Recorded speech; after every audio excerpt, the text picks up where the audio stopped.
There's a moment most of us have had, though we rarely name it. Someone says something completely reasonable, a small correction, a gentle observation, a piece of feedback that isn't even unkind, and something inside us tightens. Not around what they said, around what it might mean about who we are. If you've ever replayed a 2-second interaction for 2 hours, if you've ever felt exhausted after a day that wasn't objectively hard, if you've ever wondered why being known feels a little like being exposed, this is for you. What we're going to look at together is something quietly running underneath your entire life, a hidden starting point, a foundational belief about who you are and where your power comes from, and how that starting point is shaping almost everything you feel, everything you defend, everything that drains you.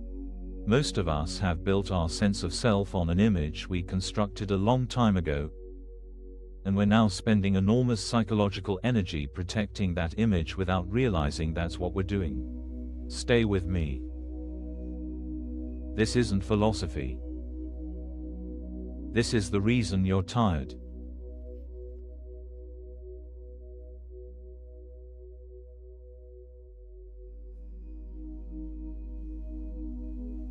Let me tell you about Sarah. She's a senior manager, 15 years of climbing, of curating, of being the person in the room who has the answer before anyone else can ask the question. She's good at what she does. That's not the story. The story is what happens in a Tuesday afternoon meeting. A junior colleague, nervous, respectful, honest, points out a small flaw in Sarah's proposal. Not aggressively, just accurately, and in the 2 seconds before Sarah responds, something happens in her chest, like a fist closing. She hears her own voice come out slightly cooler than she intended, slightly dismissive. She redirects the conversation a little too smoothly. The meeting moves on. But later, alone in her car, she can't stop replaying it. And here's the thing, she isn't ashamed of the flaw in the proposal. Flaws in proposals get fixed. She's ashamed of her reaction, that small, cold pivot. That protective coldness that came from nowhere, except it didn't come from nowhere. It came from something Sarah has been defending since long before she had a job title. And this is the recognition I want you to sit with. Most of the time, we are not reacting to what's happening. We are reacting to what it seems to say about us.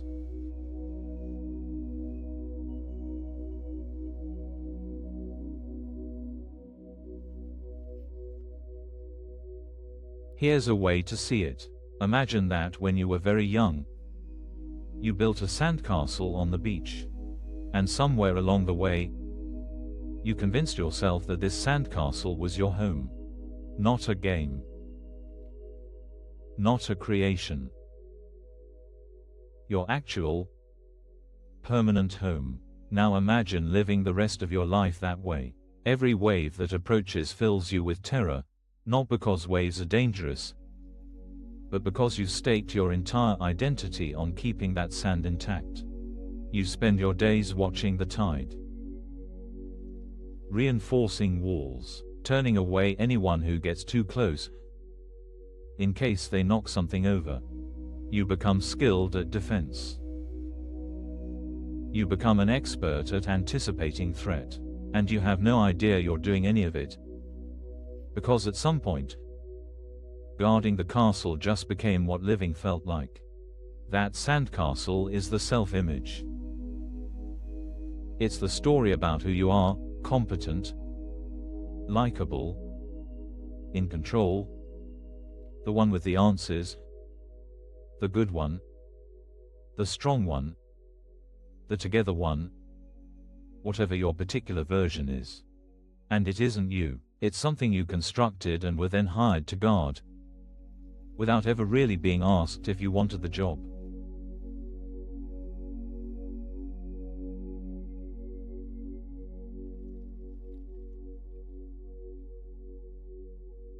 When Sarah's colleague pointed out the flaw, no wave hit Sarah. A ripple hit the sandcastle, and her whole nervous system responded as if her home were being destroyed. This is the piece that's almost unbearable to hear at first, and also, strangely, the piece that sets you free. The thing you are most afraid of losing, the identity you spend the most energy protecting, was never actually you. It was an image. And images have to be defended, because images can be damaged. You, the actual you underneath, cannot be. But here's the honest question the teaching asks us to sit with. What if the thing you've been guarding your whole life was never yours to begin with? Not in a shameful way.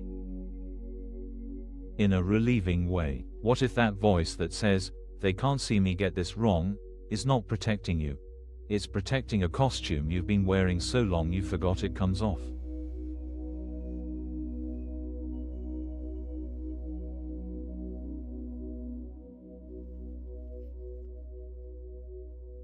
This is where something starts to shift. The exhaustion so many of us feel, the low-grade weariness that no vacation quite fixes, it isn't from the world. The world is not that heavy. What's heavy is the constant, invisible work of maintaining a story about yourself that doesn't quite fit. It's the micro-adjustments. The pre-editing of what you say, the scanning of faces to see if the image is holding, the private replays at 11 p.m. The 3 a.m. ceiling stare. We think we're tired because we're busy. Often, we're tired because we're performing. And performances, even the ones we've done 1,000 times, always cost something. Notice, you already know this. Some part of you already knows the image doesn't fit. That's why feedback stings the way it does. That's why being seen too clearly feels dangerous. That's why you can't quite relax even when there's nothing to do. Something in you has been quietly telling you, for years maybe, that the story is not the truth. And the scariest part isn't that the story might be wrong, it's that some part of you already knows it is.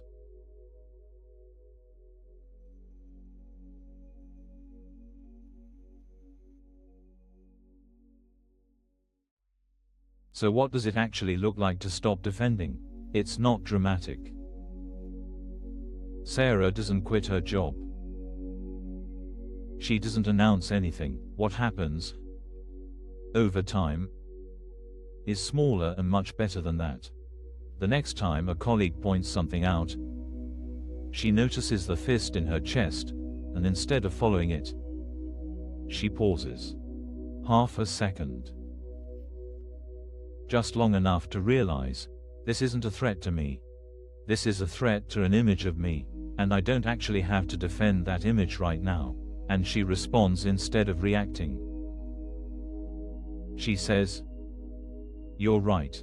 Good catch," and the meeting moves on. And this time, there's no car replay, because nothing happened that needed replaying. The argument with your partner where you don't have to win. The email you don't have to over-explain. The 3 a.m. moment where, instead of rehearsing your defense, you just breathe and let the sand be sand. The metaphor, coming back one last time. When the sandcastle stops being your home, the waves stop being your enemy. You realize you were never in danger. You were just standing in the wrong place. The shore was always there, wider than the castle, steadier than the walls, not something you had to build or defend. Just something you could stand on. The fight you didn't know you were in can quietly end, not through effort, through recognition, and daily life starts to feel less like a performance and more like an exhale. That's the shift we're pointing at. And in a moment, we're going to let the body feel it, not just the mind understand it. If this felt grounding, you're welcome to like the video and subscribe. No rush. Just a gentle way to stay connected as we continue.